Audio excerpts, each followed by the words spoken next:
بر روی والدان چشمت مکن تیز، مزن بر جان خود تو خنجری تیز.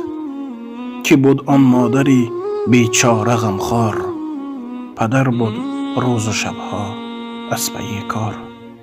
شده امروز جوانی پهلوانی، پدر مادر ضعیف و ناتوانی. به طفلیت نگهبانی تو بودند، شب و روز اسبه نان تو بودند.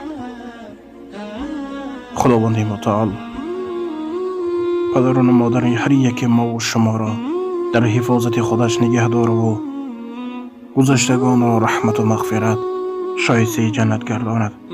الله سبحانه و تعالی